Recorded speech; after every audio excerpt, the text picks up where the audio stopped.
Harkifuni akkam jirtu kabajamtoota daawwattoota sagantaa Jette Jettee karaa Budduussee TUBE simbira ga'u akkam jirtu nagaa keessanii Jette Jetteen torbee kanaa jalqabeera. Egaa yeroo darbe kanatti mata duree garaagaraatiin dhufnee odeeffannoo baay'ee isinitti himnee turre. Har'as mata duree kan biraatiin yaadota kan biraatiin jennee deebinee dhufneerra Jette Jetteen keenya jalqabeera. Jette Jettee baay'een keessan jaallattaniitu dhaggeeffachaa jirtu. Yaadanuuf qoodaa jirtu. Guddaa goonee siin galateeffannaa mee akkam jirtu nagaa keessanii irra deebinee nagaa siin gaafanna haalli jiruuf jireenyi hunduu nagaadha. Nagaa qabdu warri nagaa qabdan nagaa keenya akkamatti jedhaatiin nu barreessa.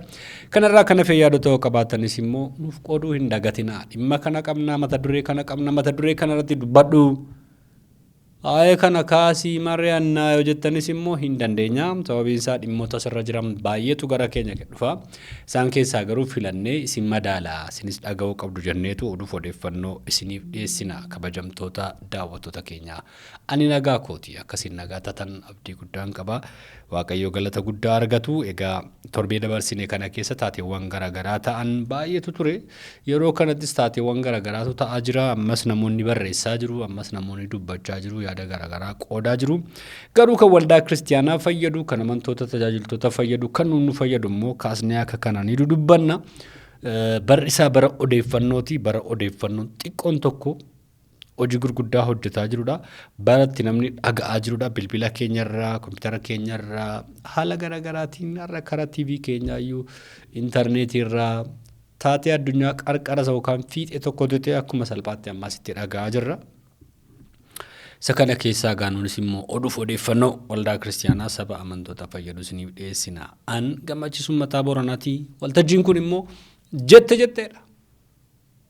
Jecha yaada namoota garaagaraa finnee mata dureewwan garaagaraa finnee asirratti isinii qonnaa torbee dabarsine kana keessa taateewwan ta'an keessa inni guddaaf inni ijoo dubbii ta'e namoonni baay'een waliif qoodaa odeessaa irratti dubbachaa turan waa'ee waldaa warra wangeelaa makaana Yesuus Itoophiyaati. Waldaa warra wangeelaa makaana Yesuus Itoophiyaa maal ta'e yoo jettan waan tokkoyyuu hin taane homaa tokkoyyuu hojii isaanii hojjechaa jiru geggeessaa jiru.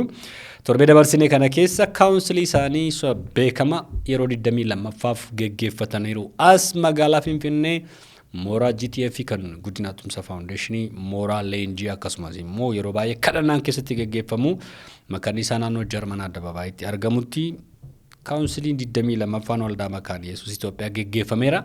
Walgahii kanarratti maaltu ta'e murtoowwan akkamiitu darbe maaltu ture isa jedhu gabaabsitan isiniif dhiyeessa dhumarratti immoo yaada koo isiniif qoodaa jechuudha. Egaa akkuma beekamu kaawunsiliin kun yeroo 22ffaaf geggeeffame yeroo garaagaraatti akkuma geggeeffamu walgahii kanarratti geggeessitoonni sinoodosii garaagaraatti gaafatama kan garaagaraa kan qaban hojjettoonni mana waaqayyoo akka guutummaa biyyaatti guutummaa biyya Itoophiyaa irraa yaa'anii sagantaa kanarratti ni argamu.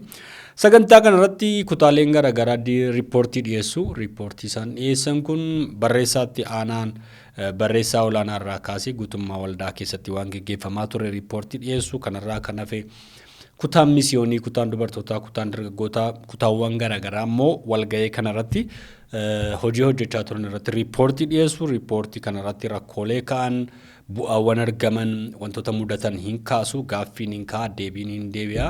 Walumaa galammoo hojii waldaa kana keessa jiru irratti maaltu danqaa ta'e maaltu rakkisaa ta'e milkaa'inni guddaan bara kana immoo galmaa'e maali jedhamee waltajjii irratti dubbatamudha. Waltajjiin kuni kan baay'ee isin dhibu rakkoolee kaasuu mata dureewwan garaagaraa kaasuun alatti immoo kanneen bu'aa gurguddaa galmeessisan sinoodosota garaagaraa namoota muummeewwan garaagaraa geggeessan yookaan kutaawwan garaagaraa geggeessan waldaan kuni badhaasa garaagaraa kennaas turteeti torbee darbe kana keessa.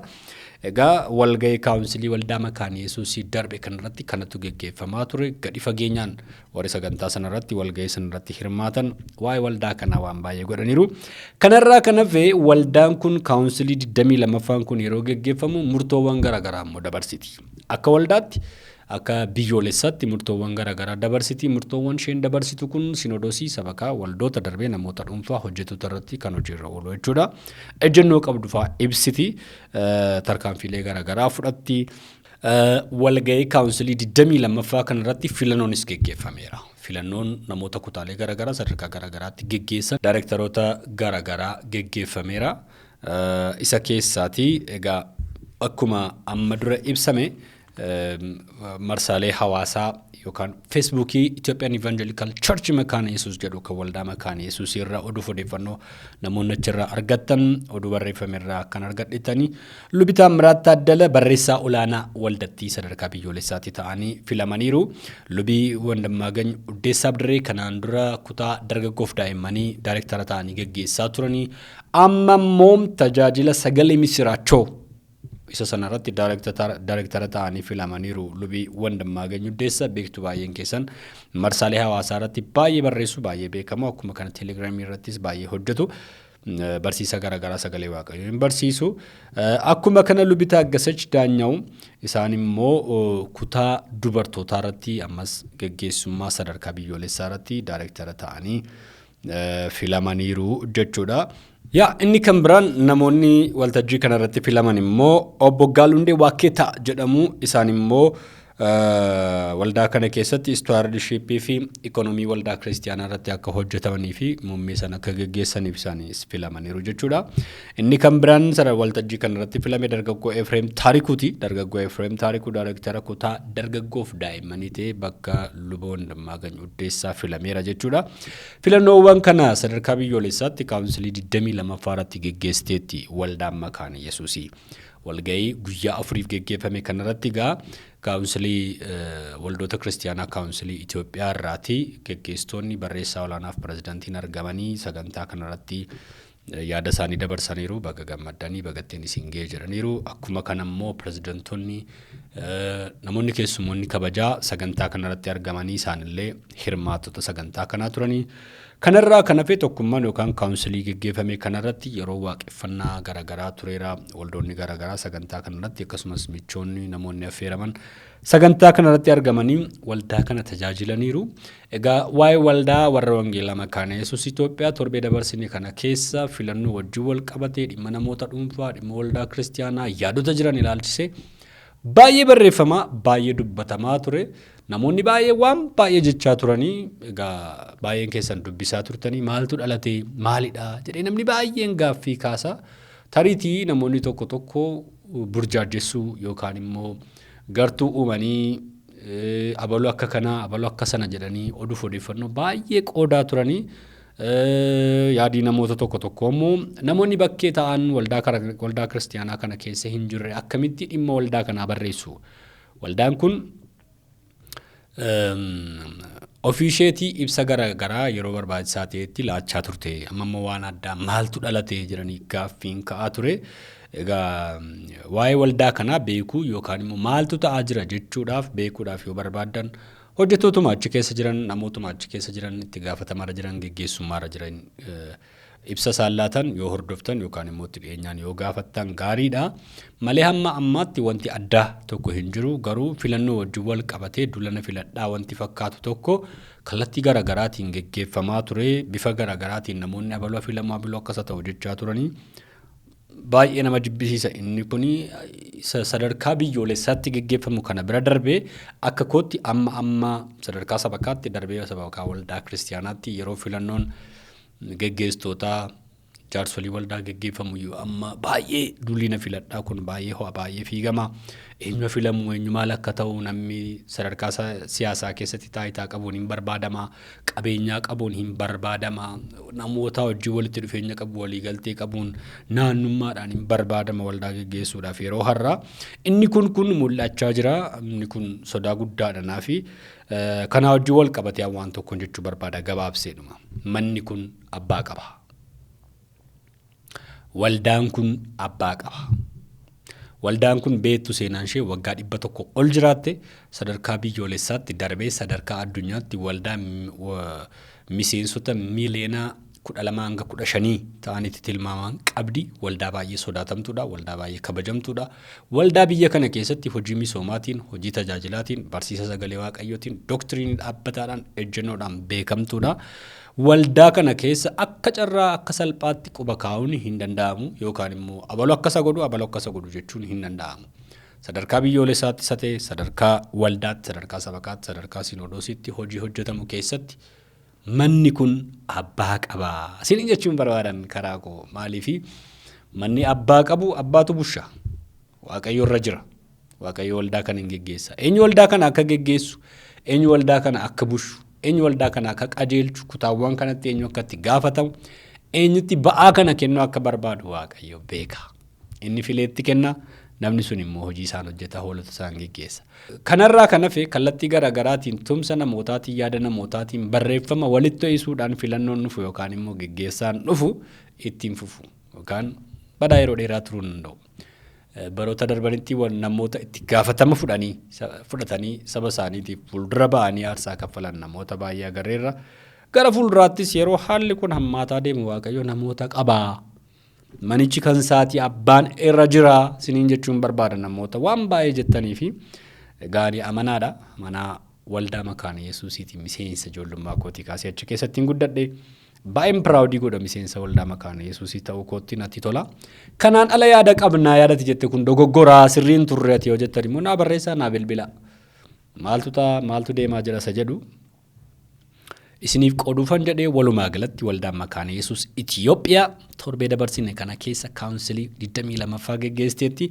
Isa kanaras immoo namoota garaagaraa muummeewwan yookaan kutaalee hojii garaagaraa irratti filamanii hojii isaanii egaa bara dhufuutti kaaseetti fufu. Odeeffannoo jiruunis immoo yeroo dhiyootti pirezidantiin itti aanaa pirezidantiif akkasumas immoo kutaalee garaagaraa irratti immoo filannoon isin geggeeffama.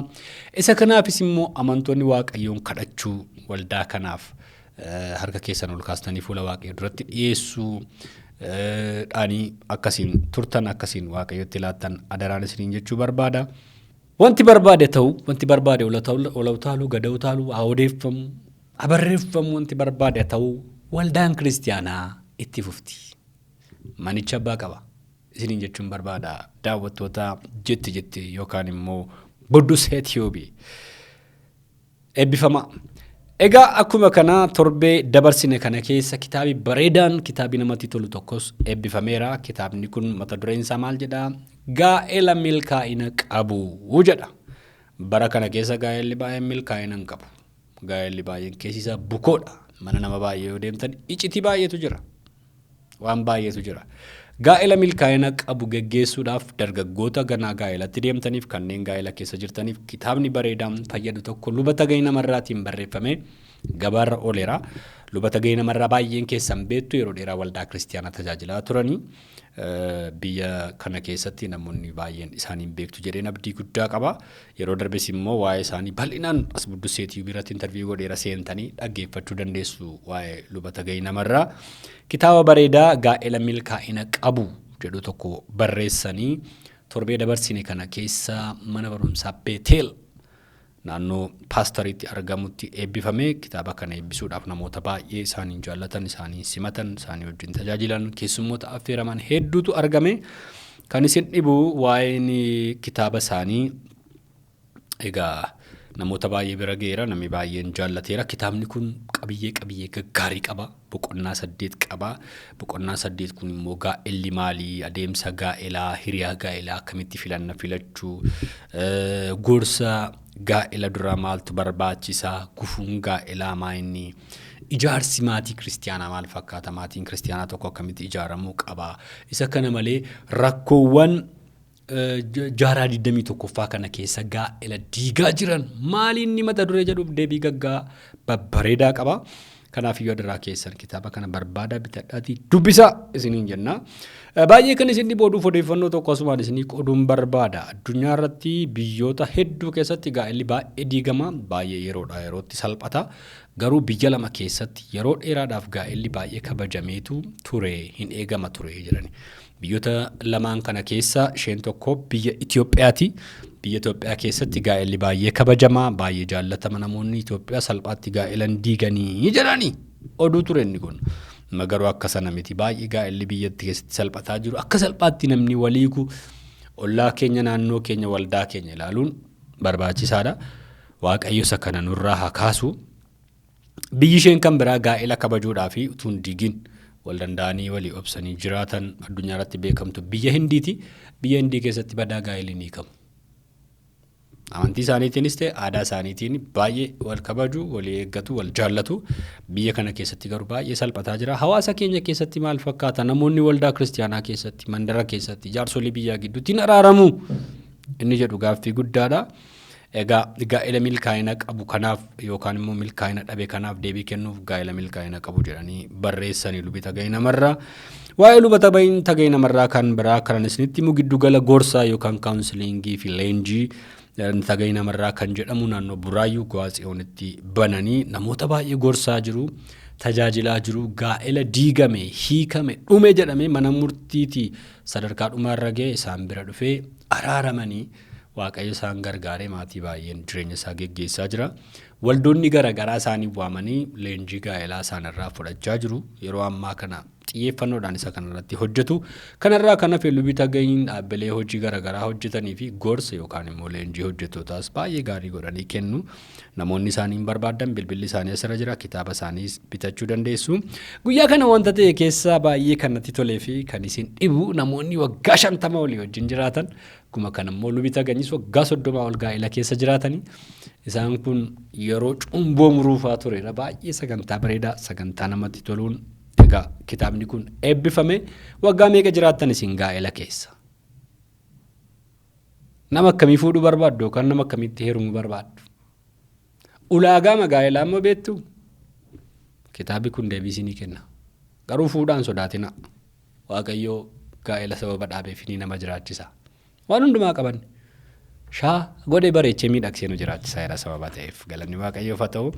Luba tagay namarraatiin baga gammaddan ittiin jechuun barbaada carraa kanatti fayyadame. Egaa inni kun torbee darbe sateedha. Torbee dhufu kan ammoo sagantaa bareedaa ta'u tokko isinitti himitan Jette Jettee keenya har'aa xumurraa kabajamtoota daawwattoota sagantaa Jette Jettee yookaan Budduussee Tube. Faarfataa Waariyoo Waaqoo beektu isin? Faarfataa Waariyoo Waaqoo beektu? Faarfataa Waariyoo Waaqoo jechuun nama dinqiidha. Nama yeroo garaagaraatti albama garaagaraa nu biraan ga'edha. Faarfannaawwan qeenxee baay'ee afaan akka tokko mi'aawuni nu biraan ga'aa ture. Egaa baay'ee kan isin dhibu faarfataa Waariyoo Waaqoo jireenya isaan geggeessaa maatii qaba ijoollee qaba. Isa kanaan alatti garuu ministirii tokko waggaa 10 dura dhaabee isa sanaan hojii gurguddaa hojjechaa jira. Maqaan ministirii isaa Voice of Living Hope Ministry jedhama. Dhageessaniitu? Voice of Living Hope Ministry jedhama. Ministirii kanaan egaa Waariyoo Waaqoo waldoota baay'ee ijaareera. Waldoota 8 ijaaree already amantoonni keessatti waaqeffataa jiru. Ammas yeroo dhiyootti waldoonni eebbifamanii amantoonni keessatti waaqeffatan injiraata gara waldoota 8 olii ijaareera. Isa kana malee waldoota kana keessatti iddoo garaagaraatti konferansii dhaqurratti namootaaf macaafa qulqulluu baay'ee hira. Macaafa qulqulluu dhaabbilee hiraniif maxxansanii wajjin walii galee jechuudha. Yeroo har'aa namoonni macaafa qulqulluu hin qabani baay'een isaanii bilbila irratti baatu malee hard copy hin qabani qabaachuun baay'ee gaariidha. Warri bitachuu dandeessan bitadhaa.